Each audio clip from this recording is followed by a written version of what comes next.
అందరికీ నమస్కారం. ఈరోజు నేను చాలా ఆలస్యంగా అల్లు అర్జున్ ఆయన్ని అరెస్ట్ చేసిన విషయం తెలిసింది. నేను నియోజకవర్గంలో వివిధ కార్యక్రమాల్లో ఉన్నందువల్ల నాకు ఆ విషయం తెలియలేదు. అది చూసిన తర్వాత అరెస్ట్ చాలా బాధ అనిపించింది. ఇంతకంటే అన్యాయం ఇంకొకటి ఉండదు. ఎందుకంటే అతను నటుడు, అతను సినిమా నిర్మాత కాదు. తన యూనిట్ అక్కడ షో వేస్తున్నాం, బెనిఫిట్ షో అంటే ఈ ప్రభుత్వం ఇచ్చిన బెనిఫిట్ షో, తెలంగాణ ప్రభుత్వం ఇచ్చిన బెనిఫిట్ షో.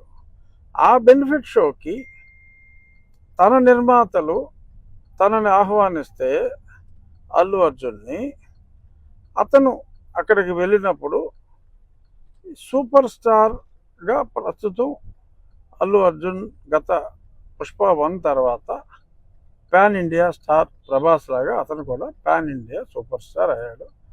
దానికి తగ్గట్టే ఫ్యాన్ బేస్ ఉంటుంది. మరి అటువంటి ఫ్యాన్ బేస్ ఉన్న వ్యక్తి అక్కడికి వెళ్తున్నప్పుడు యాక్సిడెంట్ ఈజ్ అన్ యాక్సిడెంట్. అది అందుకే యాక్సిడెంట్ అంటారు దాన్ని. So incident is different, accident is different. మరి అలాగా తొక్కిసలాట్లో అంటే అర్జున్ గురించో లేకపోతే సినిమా చూడటం గురించో వచ్చిన ఆ తొక్కిసలాట్లో ఒక వ్యక్తి మరణించడం చాలా బాధాకరం. సో దానికి కూడా వాళ్ళు స్పందించి ఇమీడియట్గా ఒక నష్టపరిహారం, ప్రాణం విలువ అపారం అయినప్పటికీ యాక్సిడెంట్లో చనిపోతారు. యాక్సిడెంట్లో అది బాధాకరం అయినప్పటికీ కూడా దానికి ఒక వ్యక్తిని యాక్సిడెంట్కి బాధ్యుల్ని చేయటం, సంబంధం లేని వ్యక్తిని. ఎందుకంటే ఒక హీరో అతన్ని పిలిచినప్పుడు ఆ హీరో ఏదైనా నీకు పోలీస్ అప్రూవల్ ఉందా, పోలీసు వాళ్ళు పర్మిషన్ ఇచ్చారా? ప్రభుత్వం పర్మిషన్ ఇచ్చిన షో అది. 1000 రూపాయలు కలెక్ట్ చేసుకోండి, షో వేసుకోండి అని చెప్పి ప్రభుత్వం ఇచ్చిన వెసులుబాటు. సో ఈ పర్మిషన్ కూడా ఉంటుంది అని అర్జునే కాదు ఎవరైనా అనుకుంటారు అక్కడికి వెళ్ళేటప్పుడు.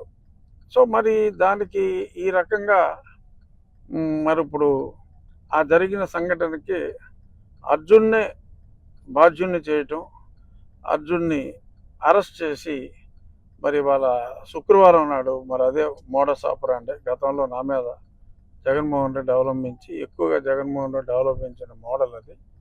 మరి యాదృచ్ఛికంగా జరిగిందా, శుక్రవారం కావాలనే జరిగిందా? ఏదేమైనా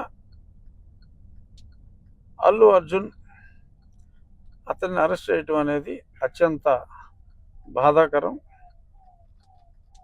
మానవ తప్పిదం.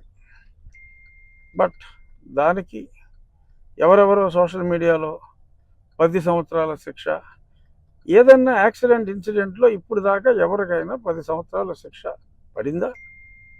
అంటే ఇప్పుడు పడుతుందని కాదు, డెఫినెట్గా నాన్ బెయిలబుల్ సెక్షన్లు పెట్టినా court can give the bail and I'm sure Arjun will get the bail.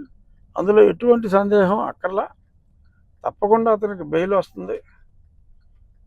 కానీ ఈ రకంగా మరి చేయటం అనేది, ఇంకా సినిమా స్టార్స్ అనేవాళ్ళు ప్రజల్లోకి రావటానికే భయపడే సిచ్యువేషన్ క్రియేట్ అవుతుందేమో అని నాకు అనిపిస్తుంది. ఇది డెఫినెట్గా రేవంత్ రెడ్డి గారి దృష్టికి వెళ్ళే మరి అరెస్ట్ జరిగిందా, ఆయనకి తెలియకుండా జరిగిందో నాకు తెలియదు. ఖచ్చితంగా అల్లు అర్జున్ని he must be released immediately. This is the demand of the public. తప్పు చేస్తే శిక్షించండి.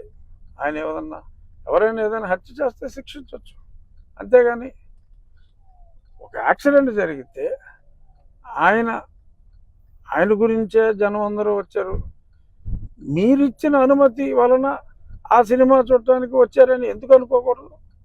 అలా అనుకుంటే బాధ్యులు ఇంకెవరో అవుతారు. సో దయచేసి my appeal to honourable chief minister of Telangana, దయచేసి ఈ కేసు నేను ఎవరైతే ఆ కంప్లైంట్ ఇచ్చారో ఆ కంప్లైంట్ ఇచ్చిన వ్యక్తి కూడా ఇది సమంజసం కాదు అని ఆ కంప్లైంట్ కూడా విత్డ్రా చేసుకోవటం జరిగిందని కూడా నేను చూశాను.